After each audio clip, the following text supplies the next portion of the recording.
Salmela's got the run, he's neck and neck with Carpe. Morelli looks to slot into third potentially. Uriarte, yesterday's winner, in fourth, all cleanly through turn one. Yes, and I don't think Morelli's going to make the same mistake. He goes up to the GT chicane, such a famous ribbon of asphalt we've had, and this will be a stonking race here as they come across the line the first time of asking. 95. Goes Salmela on the 27. What about Valentin Peroni though, the 73 yesterday, another podium finish for him. He won the second race back in Mugello. He's just over 20 points off the series lead. The riders all running very, very wide there on the exit to Strubben. Now onto this short squirt of a back straight. It'll be about, what, all the... There's two fast sections. That was the quickest, and then the run back to the start and finish. Also, you get up into sixth gear. An impressive start to the race. 144.5 is just a bit slower than what they were putting in qualifying already. And that no one had a lead like that yesterday, did we? And it's the fastest lap of the race from Uriarte. 144.5 is just a bit slower than what they were putting in qualifying already. And Carpe and Co are determined to get back on his tail. Let's see if they can slipstream him down the back straight. One rider who was really strong yesterday, we've not yet seen the best of here, is Vader Bertami. Of getting on the podium. Oh, and then of course going a bit wide there. Sorry, Peter. Yeah, he had a big bobble. That was where he had his big front end fold yesterday, wasn't it? I think it was. You're right. Yeah, and but it's still pretty handy, isn't it? Yeah, a good few bike legs, but how much do they close in on him there at Holger Heide?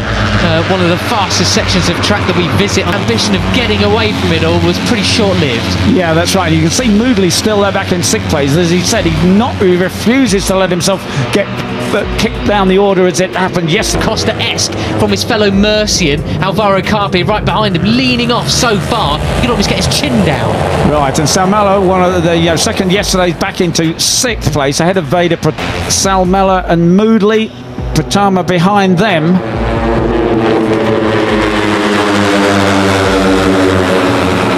It's just Alvaro Carpe, 144.9. I don't think they really touched that in this one, but they're already low 144s, which is not far off the qualifying pace. Right, that's right. If he had passed Alvaro Carpe, who was the major leader yesterday, but he said he didn't really want to show them. Oh, and somebody's off in the dirt. Oh, that's Guillaume Plonk in the background, number 24. Additions are contributing to this. You're seeing the fastest riders yesterday far more comfortable, really making a break. They don't want a big group following all around and mucking up there. Led by Hakim Danish, the Malaysian, on the number 13. Oh, that was Vader Pratama cutting off the front of that was Pugliese there, I think. Goodness me. Here he is.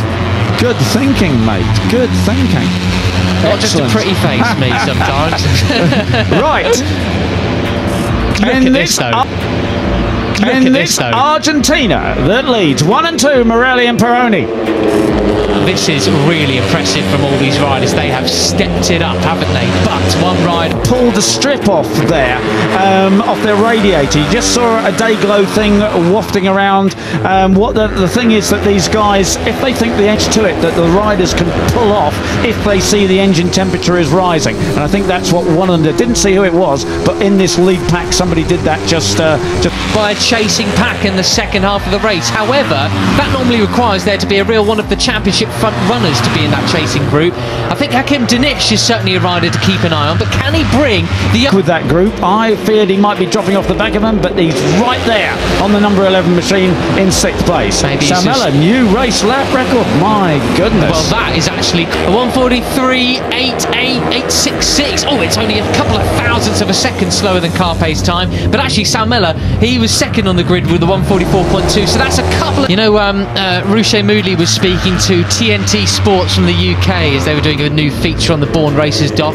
Ruche said the one that tends to win in Rookies Cup in any given race is now on TNT in the UK. It's viewable in America as well, and it's going to more and more countries. So please take a look at the Red Bull Rookie 6 race series of 6 programs that will fill the gap between now and Spielberg when we come back racing again. And although back somewhat into the pack, off the back of this group I should say, ebb and flow, I think, at the moment.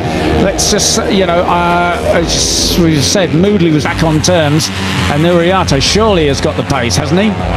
Yeah, you would certainly think so, wouldn't you? But that's quite a big gap that's opened up between Sam Miller and Uriarte and Ruche. Have his head down, because he knows he can't really let this fall, because these four are not mucking each other up, are they? No, they're not being silly about it. That was an issue yesterday. They were all over the track, all of them, and slowing it. Going for it from the get.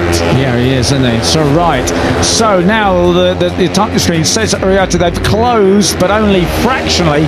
The Uriarte, Moodley. Only two-time winners so far this year. It's Brian Uriarte, of course, got his second victory of the year yesterday, and Max Quiles, who got a victory in first race in Le Mans, first race in Mugello. If Morelli were to win today, he would join them as a two-time winner so far this season. Same goes for Carpe and Peroni, mind you. 5 different winners in the first 7 races, so it is still... Well, Peroni last time and Uriarte were just a bit quicker, but we're talking thousandths of a second. Carpe shaking his head there. I wonder if he's out. He's got his head down now. He's going to get back on terms if he can, and so will Moodley. This is just, I mean, I'm enjoying this. It's not the most, the contrasting styles of these guys. We've got Pratama's got a track limits warning. Not too many of those so far. Daniel and Pratama have got ahead track. Just going to take stock of what's happening in the chasing group. You got Leonardo Zanni leading the way there ahead of Carter Thompson and then Vader Pratama. Christian Daniel Jr. fighting for 10th place. Boggio Pudier's push on as he goes up the inside of Peroni through turn 7, then makes it stick. Very nice indeed. Yeah. And I wonder what Morelli's that they don't know. They can chase him, but they haven't looked like being able to get past him yet. Well, we all saw these guys, but now yesterday's winner is with that group. It's just going to be 3 laps and a few corners to go. He's on the prowl and he's picked off Peroni already. Di tikungan pertama pada lap terakhir, seseorang menabrak saya dan saya terdorong keluar. Namun saya beruntung karena tidak terjatuh, lanjutnya. Saya berusaha keras di lap terakhir itu dan finish di posisi kelima, jadi saya senang dengan itu, tambahnya. Pembalap asal Gunung Kidul, Daerah Istimewa Yogyakarta itu mengatakan setelan motornya masih belum sempurna pada balapan kali ini. Pembalap asal Indonesia, Veda Ega Pratama kembali menunjukkan potensinya di ajang Red Bull Rookies Cup 2024. Pembalap muda Indonesia berhasil menempati posisi ke-8 klasemen sementara dengan total 39 poin. Meski masih tertinggal 71 poin dari pemuncak klasemen, Veda memiliki peluang untuk memperbaiki posisinya di seri-seri selanjutnya. Posisi ke-8 bukanlah hasil yang buruk bagi Veda, mengingat dia merupakan pendatang baru di Red Bull Rookies Cup. Kemampuannya untuk beradaptasi dengan cepat dan bersaing dengan pembalap-pembalap terbaik UNIA menunjukkan potensi besar yang dimilikinya.